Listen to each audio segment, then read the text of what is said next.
चलिए, पिछली क्लास में हमने सेक्शन 1 से section 6 prevention of corruption act complete किया था। अब हम सेक्शन 7 से कंप्लीट करेंगे। देखिए, offences of public servant being bribed, मतलब इसमें हम ये देखेंगे कि ब्राइवरी क्या है और इस पर जो पनिशमेंट है वो 3 साल से लेकर 7 साल तक की है और जुर्माना। देखो, पब्लिक सर्वेंट अगर अनड्यू एडवांटेज,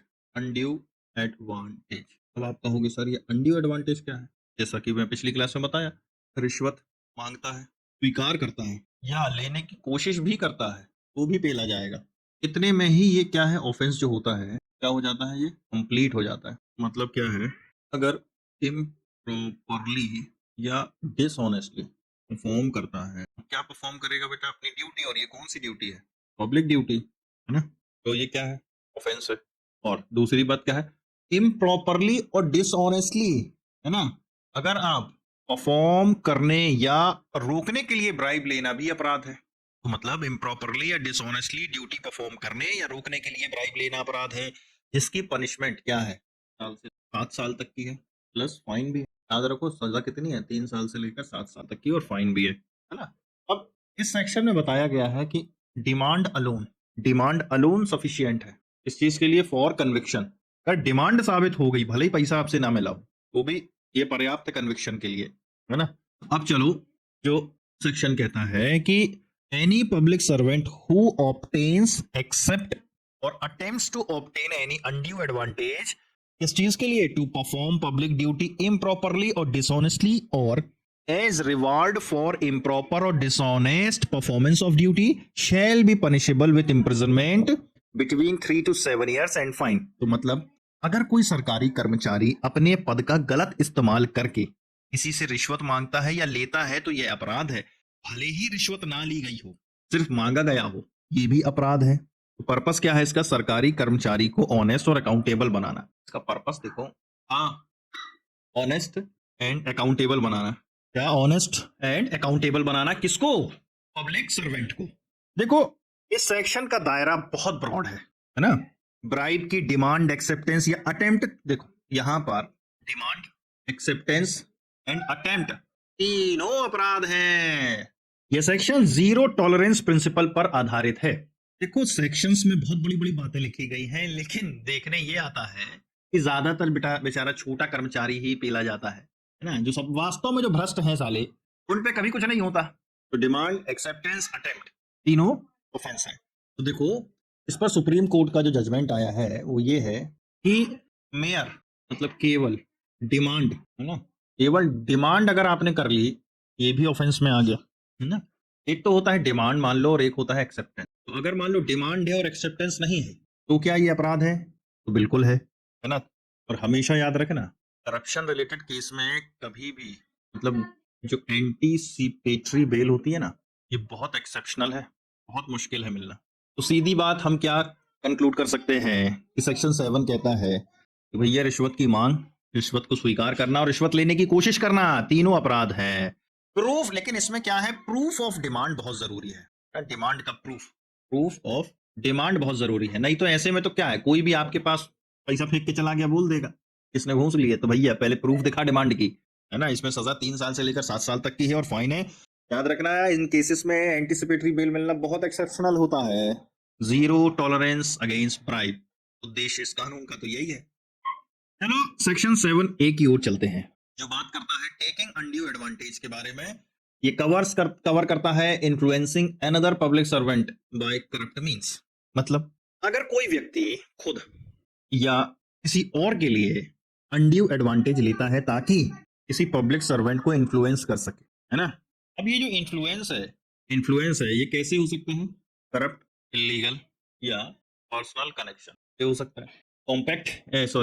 करप्ट, इलीगल और पर्सनल कनेक्शन से हो सकता है, जिसकी पनिशमेंट अगर 7A भी लगी है तो पनिशमेंट 3 साल से लेकर 7 साल प्लस फाइन। देखो, अगर आप इसको पढ़ोगे तो अगर कोई आदमी पैसे लेकर कहता है मैं तुम्हारा काम करवा दूंगा, मुझे मेरी मिनिस्टर से सेटिंग है या मैं उसको जानता हूं, तो वो भी अपराध है, क्योंकि उसने इन्फ्लुएंस बेचने के लिए रिश्वत ली है। तो मतलब मोटा मोटा कहें तो ये जो दलाल होते हैं ना साले, ये जो मिडिल मैन है, इन दल्लों के लिए ये सेक्शंस को लाया गया है। क्योंकि देखो, आजकल भारत में क्या होता है किसी भी मंत्री मिनिस्टर के बाजू में खड़े होकर आदमी फोटो खिंचा के बोलता है मैं इन्हें जानता हूँ, या इस विषय पर मंत्री जी मुझसे चर्चा करते हुए, तो ऐसे आंटू झांटू अगलों पगलों को भी इस सेक्शन के अंडर काउंट करने के लिए सेक्शन 7A लाया गया है। तो ये सेक्शन कुल मिलाकर अगर बात करें, ये सेक्शन किसको कवर करता है? एजेंट्स को, मिडिलमैन को, फिक्सर्स को, जो रिश्वत लेकर अधिकारी को करप्ट तरीके से इन्फ्लुएंस करते हैं। कोर्ट ने कहा कि मिडिलमैन या fixers are guilty under section 7A। Influence corrupt या इलीगल तरीके से किया जाए तो भी ऑफेंस है, जिसमें पनिशमेंट 3 साल से लेकर 7 साल तक की फाइन भी है ना। इसका जो टारगेट है, मेन है टारगेट क्या है, जो भारत में बहुत ज्यादा चलता है, सेटिंग। अपनी यहाँ सेटिंग है, अपनी वहां सेटिंग है, अपनी इस डिपार्टमेंट में सेटिंग है, अपनी इस मंत्री से सेटिंग है। तो ये जो सेटिंग कल्चर है ना, इसको क्या करना है? खत्म करना है। चलो सेक्शन 8 पर चलते हैं, जो बात करता है offence of bribing public servant. ये है बाय प्राइवेट पर्सन। देखो, जो व्यक्ति पब्लिक सर्वेंट को रिश्वत देता या देने का वादा करता है वह भी गिल्टी है, पहली बात तो है ना। इसमें सजा 7 साल तक या फाइन दोनों है। तो यहाँ पर किसकी बात कर रही है? रिश्वत देने वाले की। रिश्वत लेना और देना दोनों ही अपराध है। तो ब्राइब गिवर, देखो कितनी कठोर सजा है, 7 साल तक की सजा है ना। अगर कंपल्शन में रिश्वत दी गई हो तो 7 दिन में रिपोर्ट जरूरी है। कमर्शियल ऑर्गेनाइजेशंस द्वारा रिश्वत अलग पेनल्टी लगती है, वो सेक्शन 9 में लगती है ना। मतलब any person who gives or promises to gives undue advantage to induce a public servant to perform improperly or to reward for improper performance punishable with imprisonment up to 7 year or fine or both। इसका proviso कहता है कि compelled giver must report to police within 7 days। देखो, अगर कोई व्यक्ति अपने काम के लिए सरकारी अफसर को रिश्वत देता है तो वो भी अपराध है गुरु। लेकिन अगर उसने डर, अगर ये जो ब्राइब गिवर है, अगर इसने डर या मजबूरी में रिश्वत दी है, तो अगर वो विद इन 7 डेज पुलिस या इन्वेस्टिगेटिंग एजेंसी को रिपोर्ट करे। यहाँ याद रखना, ये जो देखो ये कितना लिखा है, ये 7 डेज लिखा है। अगर मान लो आपने डर या मजबूरी में रिश्वत दी है तो आप 7 दिन के अंदर पुलिस को या इन्वेस्टिगेटिंग एजेंसी को इन्फॉर्म करो। देखो, करप्शन को दो तरफा अपराध बनाना, गिवर और टेकर दोनों को गिल्टी बनाना इस सेक्शन का मेन उद्देश्य है। इससे ब्राइबरी की डिमांड और सप्लाई दोनों पर नियंत्रण लगेगा, है ना भाई। अगर आप डिमांड और सप्लाई दोनों को पेनलाइज कर दोगे तो भाई देने वाला भी तो डरेगा और एक्सेप्ट करने वाला भी डरेगा, ठीक है। अगर कोई जेन्युइन विक्टिम है तो उसे सेल्फ प्रोटेक्शन का तरीका दिया गया है 7 डे रूल से, है ना। ये 7 डे रूल किसके लिए लाया गया है? मेन देखो, कई बार ऐसा होता है कि सरकारी कर्मचारी जो होता है ना, वो काम करने तैयार ही नहीं होता है, बहुत परेशान कर रहा है। क्यों? क्योंकि उसे तो सिर्फ नोट से मतलब है। तो ऐसे बेचारे जो वास्तव में जो पीड़ित हैं, जो डर या मजबूरी के कारण पैसा देते हैं, तो पैसा तो दे दिए, लेकिन अब पैसा दो और तुरंत बताओ आइए को इन्वेस्टिगेटिंग एजेंसी को या पुलिस को कि साहब ऐसा ऐसा हुआ था, तब तो तुम बच गए, है ना। नहीं तो तुम भी बेटा ब्राइब गिवर में गए 7 साल के लिए। यहाँ पर मैं आपको एक केस लॉ बताता हूँ, ये भी 2025 का है, जो है दिलीप भाई नानू भाई Sanghani versus state of Gujarat 2025 का मुकदमा है। देखो बेटा, इसमें कोर्ट ने कहा, क्या कहा? इसमें कोर्ट ने कहा कि प्रूफ चाहिए हमें। इसका proof of demand and acceptance क्या है? एसेंशियल है। Proof of demand and acceptance essential है। मेयर एलिगेशन, केवल एलिगेशन, किसी पे आरोप लगाना, मेयर एलिगेशन, देखो मेयर एलिगेशन, केवल एलिगेशन से, अभी आपको मैं आगे बताऊंगा जो प्रिजम्पशन है, प्रिजम्पशन अंडर कोई सेक्शन 20, जो सेक्शन 20 में बोला जाता है कि किसी भी तरीके का या पैसा लिया है, दिया गया है, तो ये प्रिजम्पशन मान के चलता है कि ये ब्राइब है। सीधी बात यह कि मेयर एलिगेशन से, केवल आरोप लगा देने से सेक्शन 20 का जो प्रिजम्पशन है वो नहीं बनता। तो इस केस में हुआ क्या था कि मिनिस्टर को बेनिफिट देने के आरोप पर डिस्चार्ज दिया गया क्योंकि ब्राइब प्रूफ नहीं थी। तो सीधी बात है, ब्राइब देने वाला भी गिल्टी है। कंपल्शन में दी गई ब्राइब है अगर, तो 7 दिन में रिपोर्ट करो। प्रूफ ऑफ डिमांड और एक्सेप्टेंस दोनों जरूरी है। एम इसका क्या है? करप्शन की दोनों तरफ की चेन तोड़ना है अपन को, है ना। तो देखो, दिलीप भाई नानू भाई अंगनी वर्सेस स्टेट ऑफ गुजरात 2025 के मैटर में डिमांड एंड एक्सेप्टेंस दोनों का प्रूफ बहुत जरूरी है। मेयर केवल और केवल एलिगेशन लगा देने से प्रिजम्पशन नहीं बनता सेक्शन 20 का, है ना। अब हम बढ़ते हैं हमारे अगले सेक्शन की ओर, जो बात करता है section 9, bribery by commercial organisation. देखो, cooperative liability for bribing to gain business advantages, है ना। अब यहाँ पर हम बात करें कॉर्पोरेट लायबिलिटी की। मतलब अगर कोई कंपनी रिश्वत देती है, भाई अभी तक तो हमने देखा कोई व्यक्ति इंडिविजुअल पर्सन दे रहा है, अब कोई अगर कंपनी रिश्वत देती है बिजनेस गेन के लिए तो वो कंपनी भी गिल्टी है। एम्प्लॉय कॉर्पोरेट लाइबिलिटी का मतलब सीधा हो गया, अगर कोई कंपनी है ना ब्राइब देती है किस चीज के लिए, बिजनेस गेन के लिए, तो वो भी गिल्टी है। एम्प्लॉय या एजेंट का एक्ट भी कंपनी के खिलाफ गिना जाएगा। ठीक है, अगर इस कंपनी का कोई मान लो एम्प्लॉय है या कोई एजेंट है, वो भी कंपनी के अगेंस्ट ही गिना जाएगा ना। तो देखो, अब आप कंपनी को तो जेल में डालोगे नहीं, तो कंफर्म है कि कंपनी पर तो क्या लगेगा, फाइन लगेगा, लेकिन जो उसका एजेंट या एम्प्लॉय होगा उसको तो जेल हो सकती है। देखो, if a commercial organization gives or promises to gives undue advantage to a public servant to obtain or retain business or to obtain advantage in the business, it shall be punishable with fine, है ना। तो देखो, अगर कोई company या संस्था सरकारी tender या बेनिफिट पाने के लिए रिश्वत देती है तो कंपनी गिल्टी मानी जाएगी, अगर उस और उसके अधिकारी भी गिल्टी माने जाएंगे। देखो, इसका पर्पस है जो कॉर्पोरेट लाइबिलिटी या सॉरी कॉर्पोरेट ब्राइबरी और व्हाइट कॉलर करप्शन को रोकना ना। इसका पर्पस क्या है, टू स्टॉप क्या, corporate bribery and white collar corruption, है ना। सेक्शन 9 कहता है कि कंपनी अपने कर्मचारियों के एक्ट के लिए भी लायबल होगी, लेकिन अगर वो दिखा सके कि उसने एंटी ब्राइबरी गाइडलाइंस फॉलो की थी तो बच सकती है। तो इसका डिफेंस केवल क्या होगा कंपनी के लिए, इसका डिफेंस ये है कि इसने फॉलो किया हो एडिक्वेट कंप्लायंस प्रोसीजर। ये एडिक्वेट कंप्लायंस प्रोसीजर क्या है, एंटी ब्राइबरी गाइडलाइंस, तब तो बच जाओगे बेटा। अब याद रखो, सुप्रीम कोर्ट का एक जजमेंट आया है पी शांति उगाजेंथी वर्सेस स्टेट, ये भी 2025 का मुकदमा है। तो अक्सर तो आपने देखा होगा कि मंत्री हो, मिनिस्टर हो, बड़े बड़े अधिकारी हो, पैसा तो खाते हैं साले, लेकिन अपने बाप दादा अम्मा भैया बहन बीवी बच्चों के नाम पे सारी चीजें लेते रहते हैं। तो भैया, इस जजमेंट में कोर्ट ने कहा कि इवन नॉन पब्लिक सर्वेंट, अब नॉन पब्लिक सर्वेंट जैसे वाइफ और एजेंट कोई भी, ये भी गिल्टी हो सकता है अगर उसने पब्लिक सर्वेंट के साथ मिलकर डिसअप्रोप्रिएट असेट्स जमा किए हैं। तो क्विक एंड कॉम्पैक्ट समरी हम क्या बना सकते हैं कि कंपनी अगर ब्राइबरी करेगी या कंपनी के द्वारा अगर इस तरीके का अपराध, घूस लेना देना इन्फ्लुएंस करना किया गया, तो that will comes under section 9।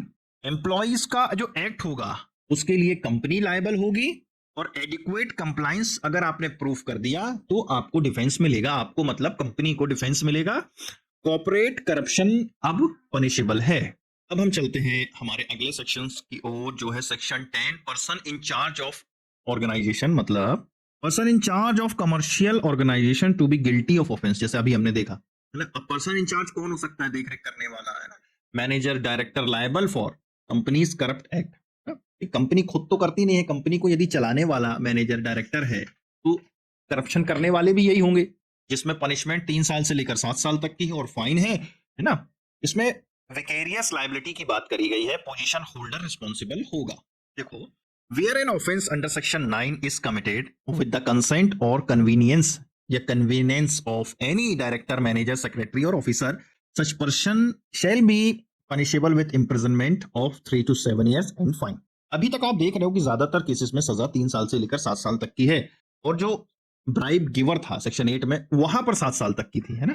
तो सीधी बात है कि अगर कोई कंपनी रिश्वत देती है और डायरेक्टर या मैनेजर की, देखो अगर मान लो कंपनी ने ऑफेंस किया है, कंपनी ने घूस लेने देने का काम किया है, तो बेटा इस कंपनी में होगा कौन, इस कंपनी खुद तो डिसीजन लेती नहीं है, मैनेजर होगा, डायरेक्टर होगा ना।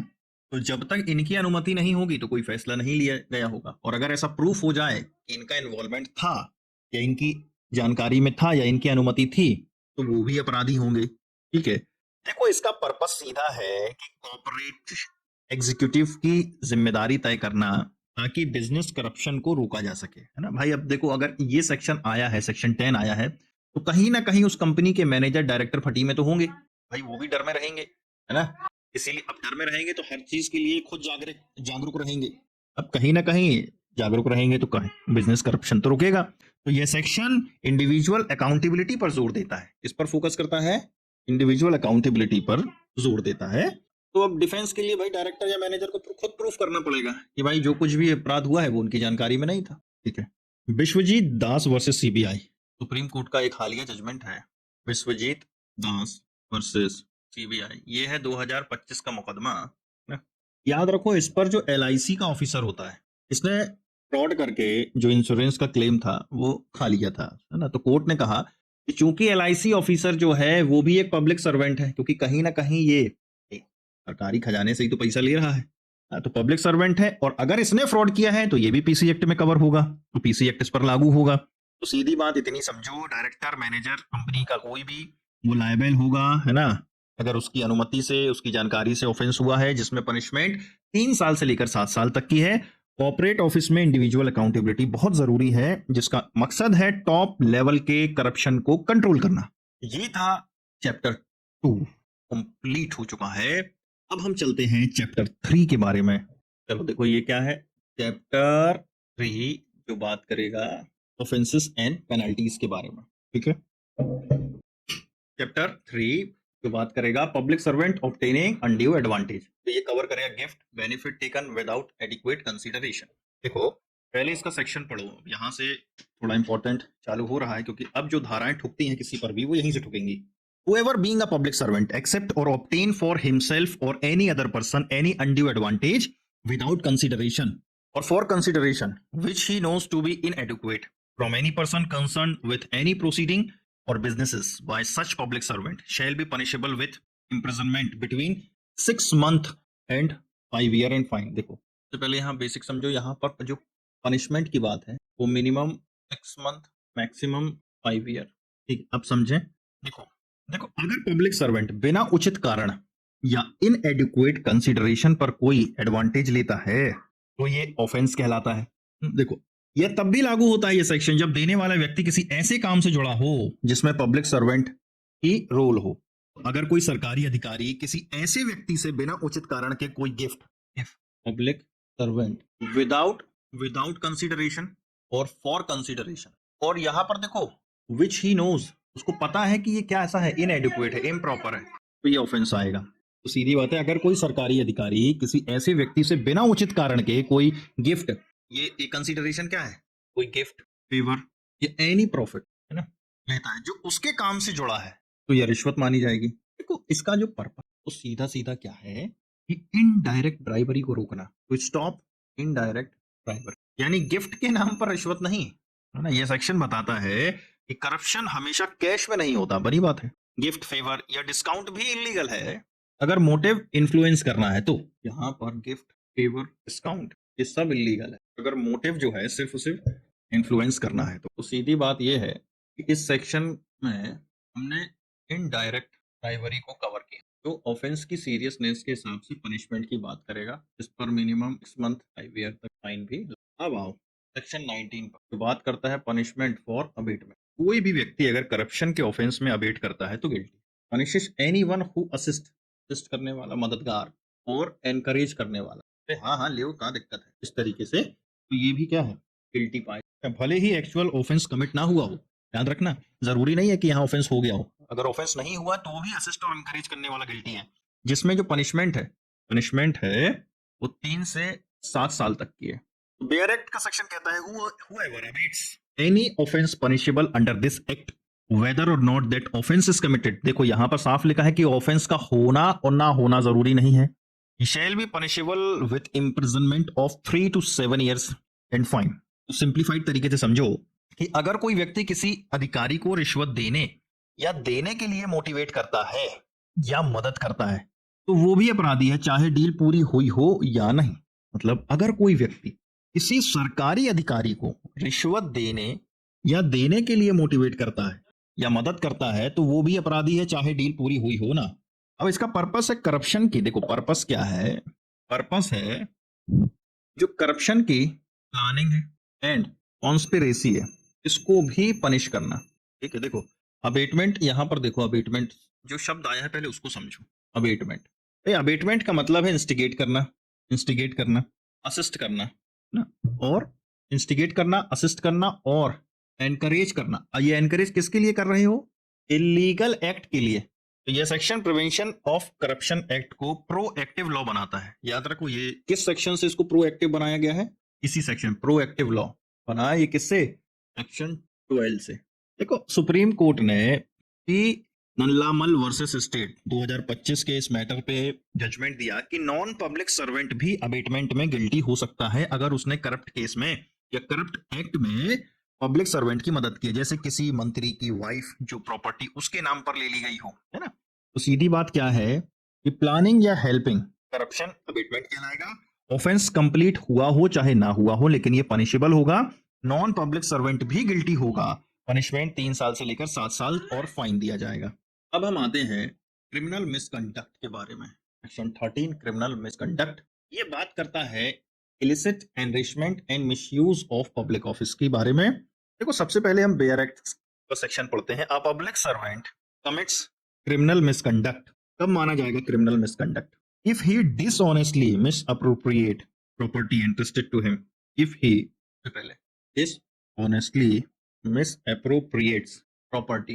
दूसरा, इंटेंशनली एनरिचेस हिमसेल्फ, जिसमें पनिशमेंट जो होगी वो 2 साल से, पनिशमेंट जो है वो 4 साल से लेकर 10 साल तक की पनिशमेंट। ये था मोटा मोटा बेयर एक्ट में जो सेक्शन लिखा। अब इसको समझते हैं। देखो, अगर कोई सरकारी अधिकारी अपने पद का इस्तेमाल करके या तो सरकारी संपत्ति को गलत तरीके से अपने पास रखता है या अपनी वैध आमदनी से ज्यादा संपत्ति जुटाता है तो वह अपराधी है। देखो, इसका पर्पस है पावर का मिसयूज और डिसप्रपोर्शनेट एसेट जैसे व्हाइट कॉलर क्राइम को रोकना।